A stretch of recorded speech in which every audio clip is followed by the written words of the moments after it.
Why you're struggling. Now, this is something that's been conditioned into you, but this is something that I think is massively obsessed about and really starts to slow you down in this process of being able to build muscle and really be able to feel like you're moving forward with your training, understand how to actually structure training, and really feel like you're confident in your ability to both get the most out of workout, and when you leave, actually feel like you've done enough.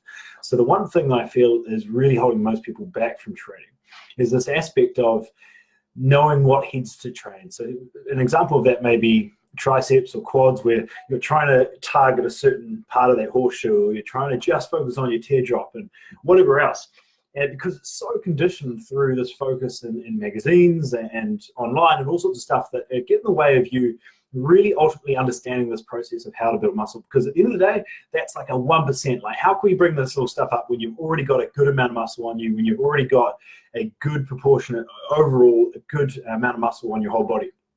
So what happens there is when people are, in their first year of lifting, they're in this first phase, or they really struggle with the body part. They're like, I just need to build up this muscle. I'm like, no, you need to master how to train that muscle, how to really build up the size in general. And then if we can start to identify what part of that weakness is coming down to how you move. Because the reason that usually it's because of a muscle that's weaker, right?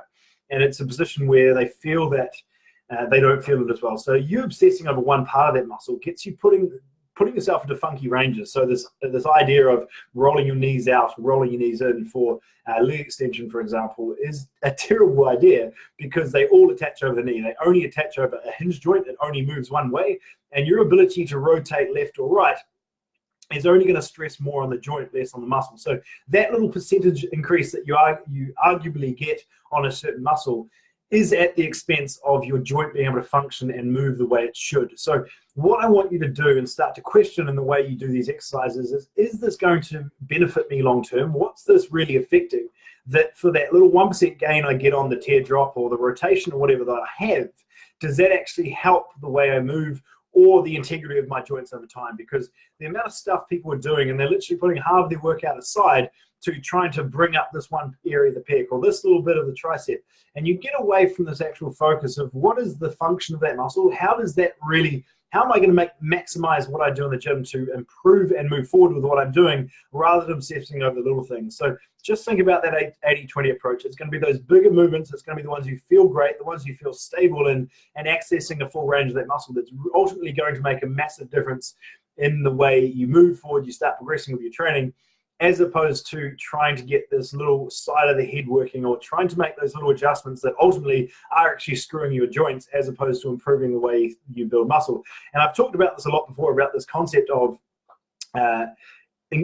upgrading your awareness or upgrading the questions you ask. But I haven't really identified, I guess, in the past, what it means to know how to set up a workout the right way. Focus on what actually matters in the training phase. So what we really focus on as we go through the challenge, as we ultimately go through on the coaching program, and real concept that we try to master with our clients, is this concept of a muscle works through an entire contractile range. That's ultimately what we're trying to do. It's kind of like a bell curve. We're strong in the middle, we're weakest at those extremes. So we were fully shortened and we're fully lengthened. So the focus here is because everybody is focused on this mid-range, right? Everybody's doing their leg presses, everybody's doing their bench presses, everyone's doing their bicep curls.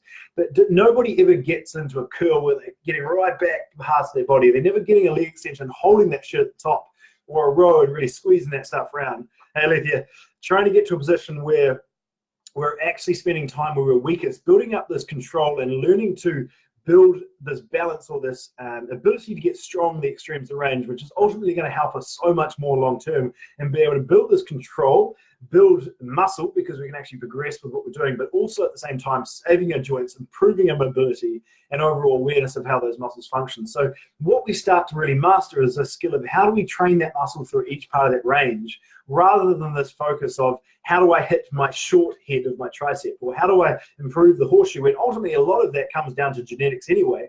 What can we do to improve this workout right now? What can we do that we actually have control over, as opposed to choosing our parents, to improve how we can train that muscle? So how can we get that muscle fully shortened and really feel that contraction, and really get a position where we feel that that is the only thing we're working. We're able to isolate all that stuff, and then be able to work through that whole range so that we know when we get to the end of the workout, we're like, yep, we've nailed it. We've done enough to move forward, to grow, to progress, whatever that might be, to really start to feel like we're moving forward with that training. So the quick message I want to get through today was the reason you're stuck, or the reason your progress is slowing down, is because you're obsessing over the little shit because of stuff like what the magazines tell you about, focusing on how to bring up that horseshoe or shape the muscle, when ultimately you don't really have a lot of control over genetically how those muscles are shaped, but you do have control over having amazing workouts, being able to structure a workout intelligently and being able to move forward in that fashion.